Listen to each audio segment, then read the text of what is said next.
Hello and welcome back to my channel. Today I'm going to talk about another garden book that I have read. Wintertime is the time when I catch up on a lot of my garden reading, and I'm going to tell you today about a book that is not a new book. It's a book that was published in 1999, and it's called How to Grow World Record Tomatoes. It's by a man whose name was Charles Wilbur, and he farmed and had a farm in northern Alabama and had grown numerous world record tomatoes. He was known to grow upwards of 365 pounds of tomatoes on a single plant in a year, which is a whole lot of tomatoes. And in this book, he tells how he does it.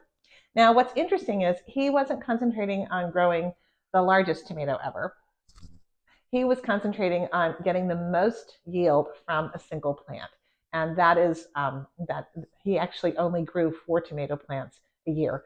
The difference was his tomato plants were 20 to 25 feet tall. Yes, they were more like tomato trees. Now, I'm not sure if I'm actually interested in growing a tomato tree that's 20 to 25 feet tall, because that means I'm going to have to basically put up ladders to get to them. But I am interested in his techniques because he was able to coax a tremendous amount of fertility out into his soil and was able to produce an enormous amount of tomatoes. He also had records in other things like the largest cucumber, pumpkins, a number of different fruits. He was an organic grower, purely organic methods, and he really has a lot to say in his book about organic gardening and practices. Okay, it's a fun book. And there are several things I liked about it, and I think some things I can take away from it. There are a few things in here I think I probably won't use, but and he definitely has some opinions about how to do things. And this is really a how-to book. The thing I liked the most was his chapter on compost. Surprise, surprise, since I'm being obsessive about compost these days. But he really produces and puts an emphasis on producing high-quality homemade compost.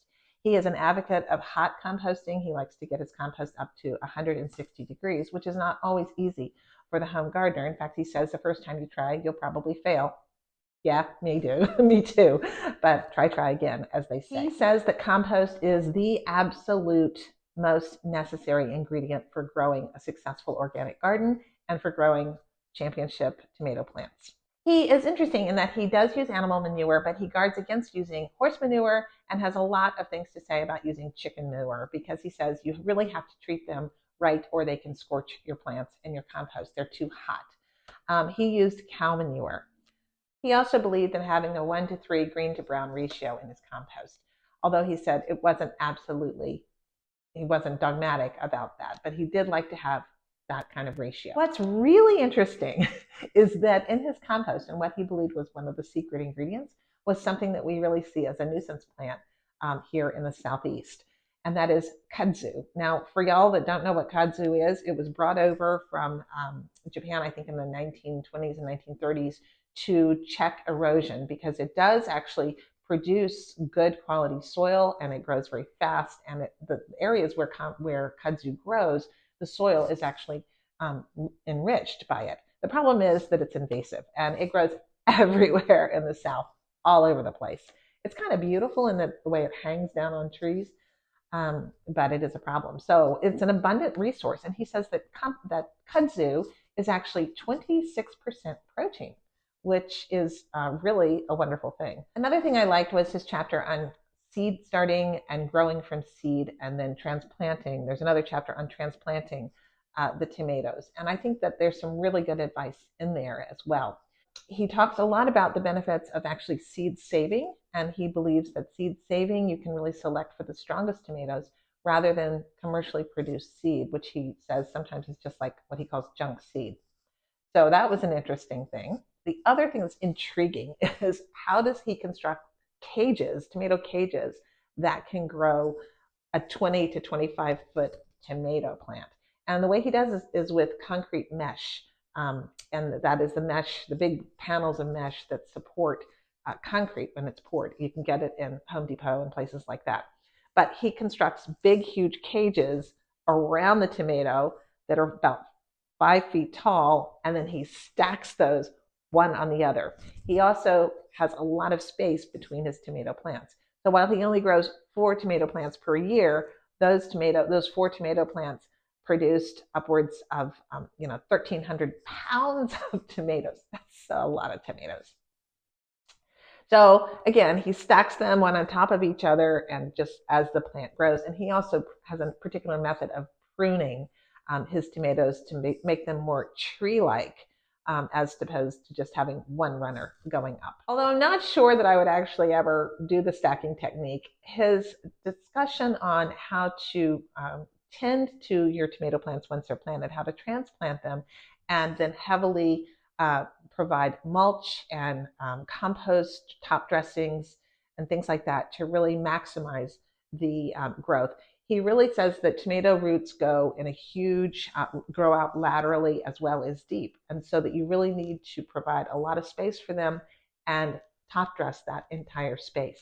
He also believes in using a straw mat mulch. He doesn't like pull it apart. He just mats it down about an inch thick and puts it all around the growing space to keep the soil cool. So who should read this book? Who might benefit from this book? Well, obviously any tomato aficionado. That would be me. And I bet a lot of you out there as well. People looking for a little bit of a different twist on how to grow tomatoes. Maybe if you don't have a ton of space to grow rows and rows of tomatoes, but you have enough to grow, 4 large plants, you might want to do this. People who are scared of heights probably shouldn't do this, and people who don't like to go up on ladders probably shouldn't do this. You will like this book if you like detailed step-by-step instructions. And that is, one of the nice benefits of this book, in that it really does walk you through how to grow really high quality plants.